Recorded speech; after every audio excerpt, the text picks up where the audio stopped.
She kept staring at the glowing red exit sign like her life depended on it. To most people in the busy restaurant, she looked like a nervous girl waiting for a date. But to Daniel Carter, a single dad dining with his daughter, it was clear this wasn't about a date. This was about escape. And Daniel? He wasn't the kind of man to just sit and watch. But before I tell you how one choice changed everything that night, if you believe even a small act of kindness can save a life, hit that like button and subscribe to HQ Infinite Stories. The restaurant buzzed with clinking silverware and soft chatter. Daniel hadn't even planned on being there. He'd promised his daughter Emily a special dinner after her school play. Burgers would have been easier, but one look at her hopeful eyes and he caved. While Emily doodled happily on her kids' menu, Daniel's eyes kept drifting toward the young woman across the room. She wore a pale blue dress that looked like it wasn't even hers. Her hair slipped loose, but she didn't care to fix it. Her phone screen lit up again and again. No messages, just nervous taps.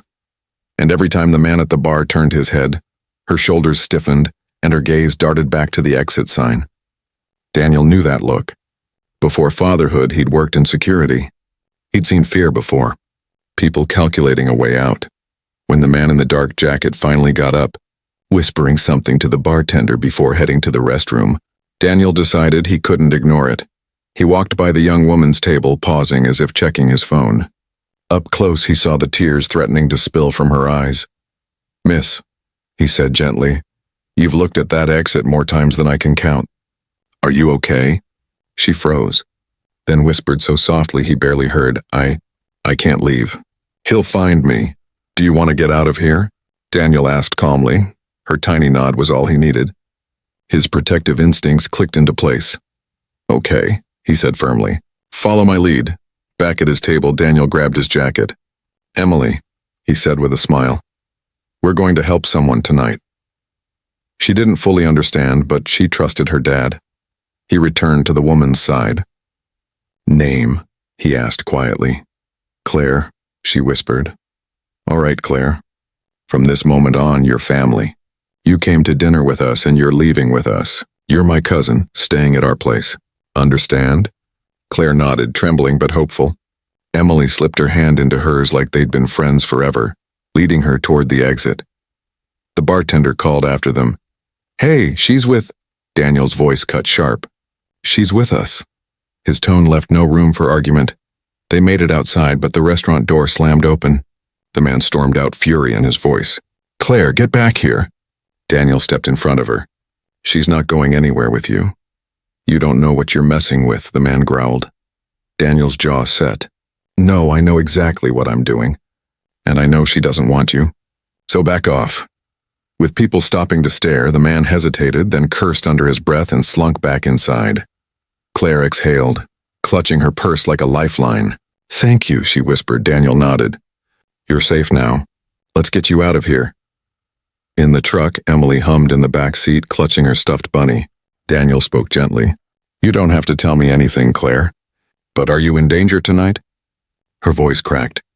"I think so." Then the story spilled out. His name was Ryan.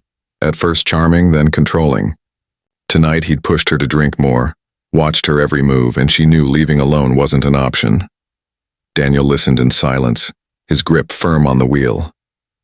Finally he said, "All right, tonight you stay at my place. Tomorrow we'll figure out the rest, and I'll call a friend in the department so someone knows what's going on."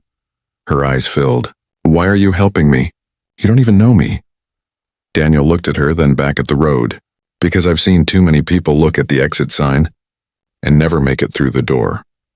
At his home, Emily showed Claire the guest room like it was a sleepover. For the first time that night, Claire smiled. Daniel made tea and they sat in the kitchen. Claire's voice was steadier now. "You probably saved my life." Daniel shook his head. "No, I just acted. Most people notice, but they don't step in." The next morning, news came in.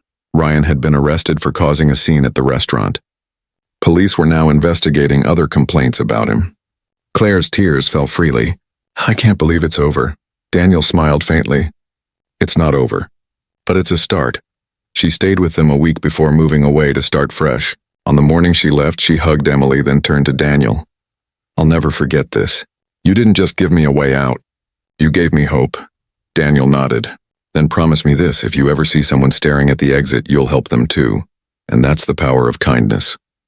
It's not just seeing someone in need, it's having the courage to step in. If you believe the world needs more people like Daniel, hit the like button and subscribe to HQ Infinite Stories. Because sometimes the smallest act of bravery can change the entire course of someone's life.